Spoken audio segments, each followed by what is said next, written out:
So you have this idea that you know will solve a problem that has been bugging you for the longest time. If you're a business owner, you even have the product for it or have an idea and know how to create a prototype for it because there's so many tools out there that allows you to do that. But how do you even really start to do all of this? It's overwhelming.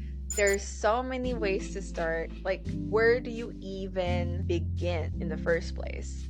So you don't know where to start. We don't know where to begin. And according to Founders Forum 2025, 42% of startups fail because the problem that they think they're trying to solve isn't actually a problem, or it's actually not solving that problem. And 14% is that they don't have proper marketing. Another 14% is that they just didn't listen to their customer feedback while building this product. So all of the 70% of the reasons why startups fail seem to be quite reasonable, or at least solvable if you think about it.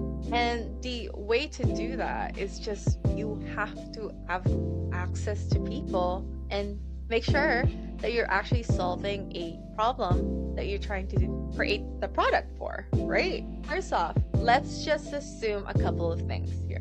I'm going to assume that you know your target market or your target customers, target demographic, people that you think will actually pay for this product. You would be surprised how people actually don't know that.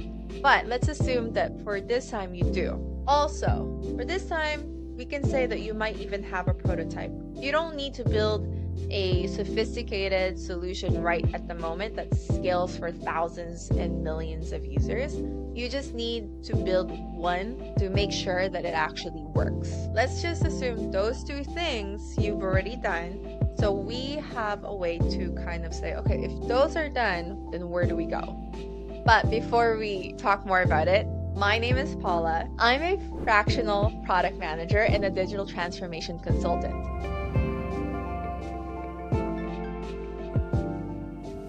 I basically specialize in helping startup founders, business owners turn their ideas or products into something that either scales to get more customers and get more revenue, turn their ideas into prototypes and products, make sure that we find the right people, right customers, test them, analyze what we learn, and figure out the right path for you to build. Building certain features for that product, certain go-to-market strategies to make sure that you can actually scale or build your MVP and get out of that phase one, build it so that you can start making revenue off of it or getting users, whatever your business goal is. So back to the topic here. How can business actually find the right target market before they actually run into these three problems?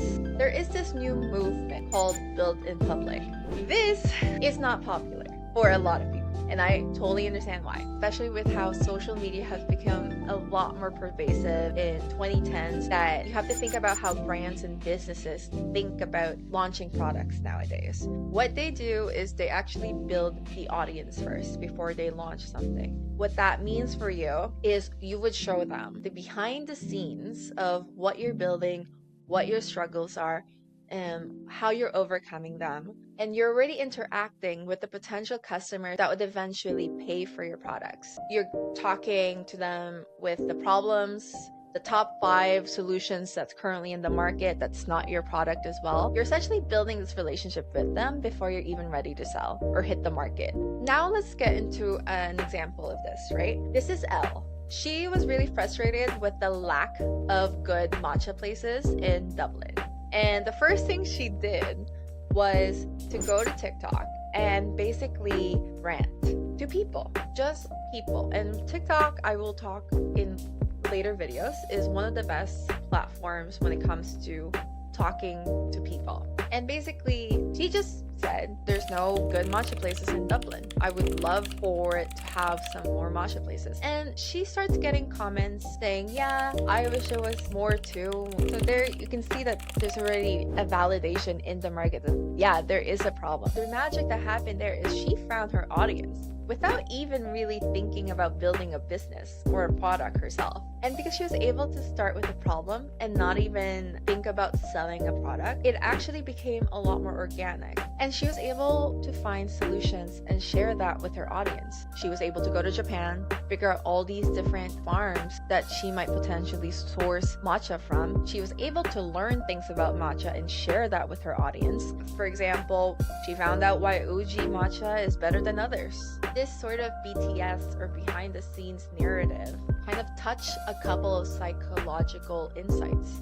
First, the IKEA effect. Users give more value to things that they've kind of put effort in, things that they've participated or felt like they've participated. Even just watching and providing attention to a video through a TikTok short, that's already providing attention, creating this sense of participation from the audience. That gave some sort of closeness. The second thing that's very related to that is vicarious ownership. Because the audience was able to see the behind the scenes from Elle's matcha journey and how she struggled with supplier delays, trying to figure out the right matcha for her place, and perfecting certain recipes or what to even put in the coffee shop. The people who watch her have psychologically adapted or adopted her journey as their own, almost making them feel as if they were insiders, as if they have ownership to her journey as well. Okay, but Paula, I'm not even building a coffee shop.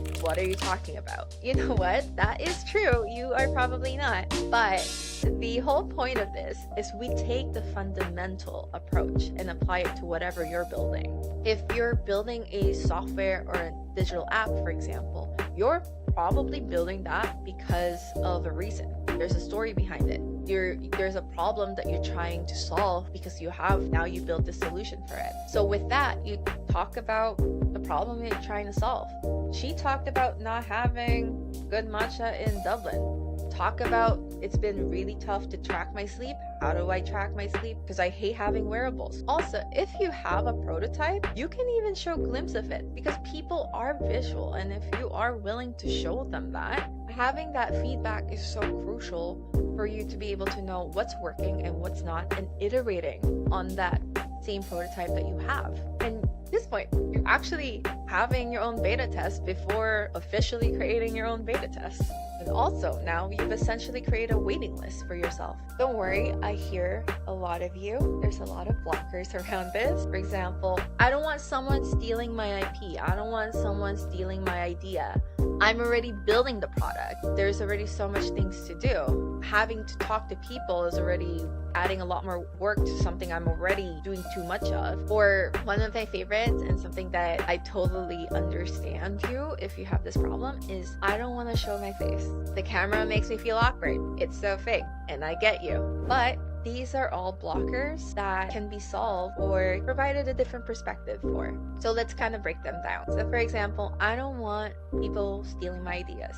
I will say this much is unless what you're doing is super secretive, meaning if something leaks out, there would be a huge number of people who would be at risk. Usually these things are reserved for, defense technology, biohazard solutions, or nuclear fission. Unless we're in that realm, your idea isn't that secretive. Or like government data, maybe don't talk about a lot of that, because those actually do require stealth mode, and that's a whole entirely different topic. If you're in that, well, I'll talk about that in another video. But right now, I'm assuming most of you are not building something from that perspective. To be perfectly frank with you, it's so easy to steal an idea now, and it's so easy to create a prototype now that the moat, or what you would consider your unique advantage, isn't technology anymore. You can argue it never really was, because you can build such a great technology,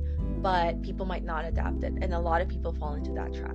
A lot of people do. A lot of very, very smart, capable people fall into that trap. And what I'm trying to tell you is that building in public, it is basically your moat. It is your unique advantage to start early and have a following, because that's the people who are eventually going to support you by buying your product. It's not perfect yet. I don't want to show something that's not perfect. That's the whole point of beta testing. That's the whole point of building in an iterative sprint-like manner, that Scrum, Agile, whatever it is that you've heard In the tech sphere, that's the whole point, is you show something that's not perfect, you fail fast, you learn from it, and you iterate. This is the quickest and also, dare I say, almost free way for you to do that. Another one is I'm a solo founder. I have a small team. I don't have a dedicated time or effort to do this. And this one I can definitely understand, because you want to prioritize things in a way where you can build something that you really are proud of. But you have to think about it is already marketing. You have to do this anyway. So 10% of effort, 20% effort isn't much. And you don't even have to show your face. In the next few videos, I'm actually gonna show different ways of you to build in public without really needing to show your face or being truly vulnerable. Although there are advantages to that, I understand not everybody is for that lifestyle. So we will look into different avenues for you to use. And also in terms of having no time or strategy to even start how to build this product, that's why I've decided to create these videos for that, in order for you to kind of understand different ways for you to do it. Or you can also hire someone like me to create those go-to market strategies for you and make sure that we can actually tailor and customize ways for you to make sure that you're building correctly and finding the right people and creating this moat that we're talking about, and get your business goal together. Either way, I really encourage you to think about building in public, especially if you have your own business. What you're really doing is exposing yourself and building that following, so that you're not building a product that essentially will fail after so much effort. What you're doing when you're building in public is that you're learning about the problem. Are you actually solving the solution? You're learning how people actually talk about the problem, getting that language, getting that jargon in your vocabulary to be able to talk to more people about it. Learn what resonates to people more than others. And I'm not saying you're going to be a content creator. That's not the point at all. But it could be a nice side effect. You never know, that might be something that would help you in the future. If you want to talk more about the specifics or anything, please feel free to comment below. I would love to reply to them and learn more about what you think. If you want to talk more in depth, please feel free to book time with me. We can talk more about what you need together. Okay, see you. Bye.